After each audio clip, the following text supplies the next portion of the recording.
Kalau kita konsisten Ya. dengan amanat undang-undang, Ya. baik undang-undang TNI maupun undang-undang dasar, Ya. bahwa politik tentara adalah politik negara, yaitu undang-undang. Dia tidak akan pernah melenceng dari situ.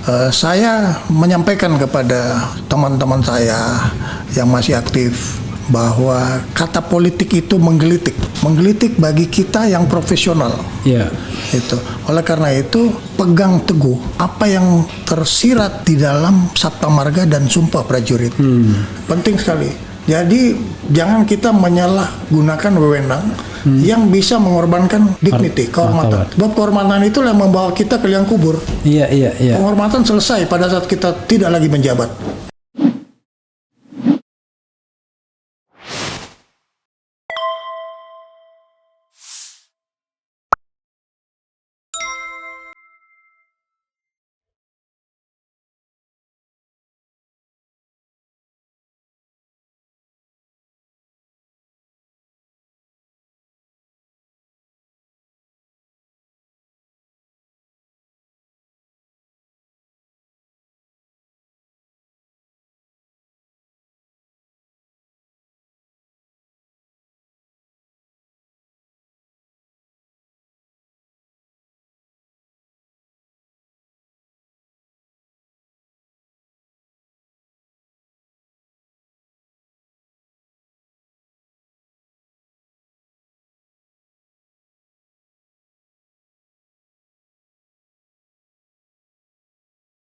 Saya adalah warga negara yang menjadi prajurit yang memegang teguh jati diri sebagai tentara rakyat yang tidak boleh berpisah dengan rakyat. Saya 44 tahun Ya.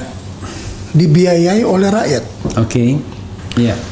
Setelah saya pensiun, saya punya kewajiban moral untuk mendharma baktikan apa yang pernah diberikan oleh rakyat kepada saya.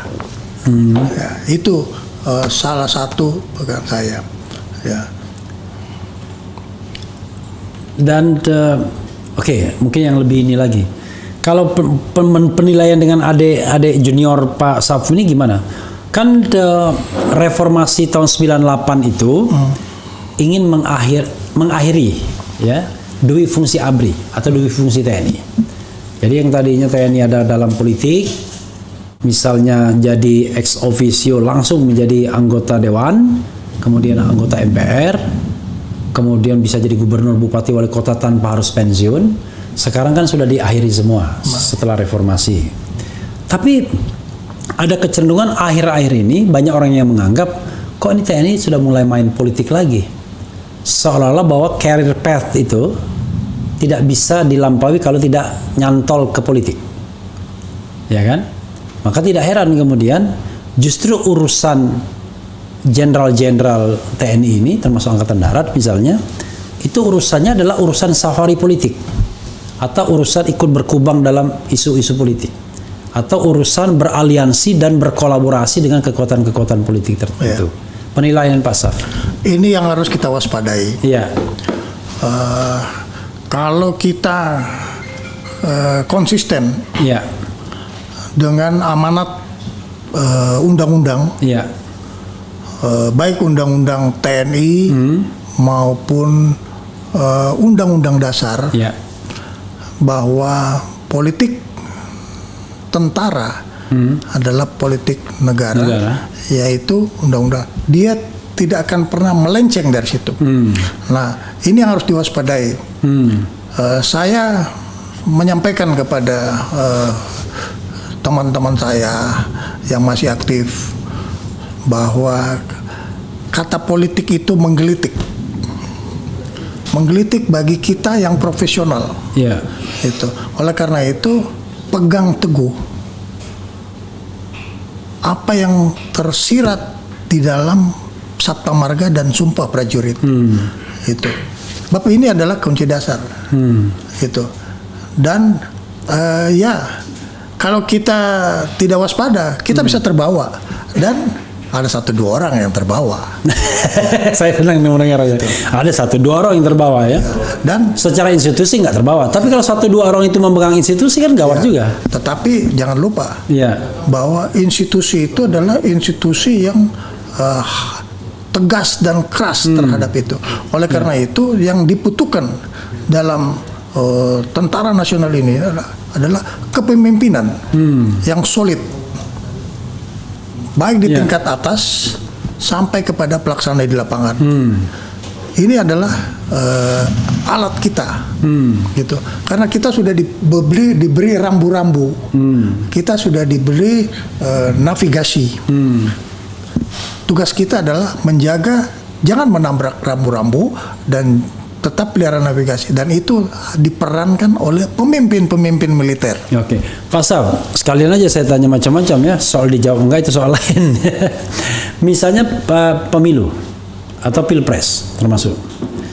Banyak orang yang mengatakan bahwa TNI, Polri, BIN terlibat di dalam proses kontestasi seperti ini. Tidak hanya pilpres, bahkan pilkada pun bisa dilakoni. Karena orang tahu betul bahwa yang namanya kekuasaan politik itu adalah resources. Ya. Bagi apa aja, gitu. Komentar Pak Saf. Saya tidak mengingkari terjadinya oknum-oknum yang berada di dalam pengaruh-pengaruh itu. Iya. Ya enggak. Akan tetapi yang paling penting adalah rakyat yang berdaulat harus jeli dan tegas melihat instrumennya. Iya. Sebab ini adalah instrumen negara. Iya. Negara itu adalah rakyat, pemerintah, dan wilayah. Jadi sangat diharapkan bahwa kontrol sosial rakyat terhadap tentara, kontrol sosial rakyat terhadap aparat-aparat pemerintah lain itu lebih pekat, ya, lebih pekat. Sebab antara kedaulatan rakyat dengan pelanggaran-pelanggaran itu kadang-kadang kecil sekali batasnya. Oleh karena itu kedaulatan rakyat harus ditampilkan di depan untuk bisa menjadi panglima terhadap kemungkinan pengaruh aparat-aparat terhadap politik. Kita tahu beberapa negara juga mengalami hal yang sama, oknum-oknumnya, dan ini yang harus diwaspadai. Iya. Harus diwaspadai, gitu. Jadi kita jangan kita taken for granted. Oke. Itu. Oleh karena itu kontrol sosial media terhadap tentara, militer itu sangat penting. Oke. Sangat penting. Karena Walaupun ngeri-ngeri kerusakan tentara adalah kerusakan terhadap negara. Oke. Kita mesti jaga. Pak Saf, misal salah satu isu ya, karena gini, kadang-kadang kan kita ini sebagai pengamat sering dibantah isu, wah nggak benar gitu-gitu. Padahal yang namanya pengamatan itu nggak ada yang benar, nggak ada yang salah. Tetapi menguji ketajaman insting, feeling, ya, logika, cara berpikir. Misalnya isu tentang perpanjangan masa jabatan. Masa jabatan perwira, ya kan? Yang tadinya 58 ingin 60 misalnya, perwira tinggi. Kan terlihat betul. Begitu ada tentara yang katakanlah diangkat sebagai panglima, diangkat sebagai katakanlah bintang 4, segera politik mengerumuni kan. Langsung dicap, wah ini untuk jadi presiden masa depan, untuk jadi presiden sekarang, wakil presiden dan lain sebagainya. Padahal dia sendiri masih aktif. Ada dua hal yang ingin saya tanyakan. Apa nggak perlu itu namanya jedah TNI dalam masuk politik. Jadi jangan sampai pensiun hari ini langsung dia berpolitik praktis, atau bahkan belum pensiun maksa pensiun. Untuk itu satu poin. Nah, poin kedua adalah ya soal menjaga profesionalisme TNI ini agar jabatan-jabatan itu tidak digantungkan pada relasi politik yang kita dengarkan hari ini. Salah satunya adalah ya misalnya tadi ketika ada isu pensiun mau diperpanjang misalnya, kan orang selalu berimajinasi kan, wah ini kepentingan siapa ini? ya kan? Apa kepentingan orang yang saat ini barangkali mau pensiun, ya kan? Nah, yang seperti itu kan memprihatinkan, Pak Saf. Apa jalan keluarnya?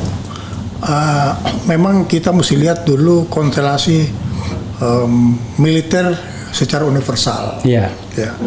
Kalau kita lihat pemimpin militer secara operasional itu memang seperti umpamanya Singapura, mereka sudah memperpanjang masa umurnya. Ya. Di negara lain ada yang umur 60 tahun, Ya. ada 62 tahun. Ya. Nah, kita memang juga perlu memikirkan. Ya. Tetapi kita jangan mencampur adukan Ya. bahwa kita ingin memperpanjang umur, tapi untuk mengoptimalkan Resources. resources untuk mission. Iya. Ya, nah terkadang ini tergelitik Iya. dengan satu isu-isu dan mohon maaf, Ya. kadang-kadang politisi kita juga genit juga. Iya, iya, iya. Melihat ini, ya padahal. Tidak hanya politisi, netizen, masyarakat juga genit juga. Ya. Nah, Belum apa-apa baru dilantik sudah bilang cocok jadi calon presiden, itu kan dia. kira-kira begitu. Jadi ini sebetulnya berpengaruh kepada figur kita, itu. Kalau di tempat lain nggak ada, karena setelah pensiun dia istirahat dulu berapa tahun, baru masuk politik. Amerika umpamanya, Colin Powell dia setelah pensiun dia 2-3 tahun istirahat baru dia bergabung. Itu aturan atau etika? Itu adalah internal etika. Oh, internal etika ya. Internal etika yang dibuat. Nah, kita kadang-kadang tergelitik hal-hal itu. Tapi kuncinya adalah personal integration dari pemimpin kita. Itu. Soalnya orang kan khawatir kalau misalnya tidak ada jeda, istilah mungkin masa probation ya, probation period. Kalau nggak ada jedahnya itu, maka bisa saja dia menggunakan resources ketika aktif untuk persiapan. Iya. Kan berbahaya jadinya, menarik-narik TNI dalam politik akhirnya. Ada satu hal, Bung Refli, yang kadang-kadang masyarakat tidak begitu memperhatikan. Seorang militer, apapun jabatannya, begitu dia lepas dalam jabatan itu, apalagi pensiun, nol, kembali ke zero dia punya strong. Iya, iya. Apakah dia mantan panglima? Apakah dia mantan komandan? Iya, iya. Ya. Ini bukan tahun 50. Iya. Karena di tahun 50, kalau saya jadi komandan batalion, seluruh suku saya ikut. Iya.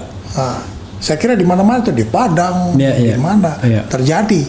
Nah, tapi sekarang tidak. Kita terdiri dari berbagai macam suku yang mempunyai etika. Jadi kalau kita sudah pensiun, lepas dari jabatan, Ya. belum pensiun, lepas dari jabatan, Hilang semua. hilang dalam arti kata yang tinggal satu, dignity. Dignity ya, martabat. Ya, martabat. Jadi pada saat dia menjabat, dia tidak memelihara martabat. Begitu dia sudah tidak menjabat, orang tidak akan memperhatikan dia lagi. Oke. Ya, dan itu penting, penting sekali. Jadi jangan kita menyalahgunakan wewenang yang bisa mengorbankan dignity, kehormatan. Martabat. Sebab kehormatan itulah yang membawa kita ke liang kubur. Iya, iya, iya. Penghormatan selesai pada saat kita tidak lagi menjabat.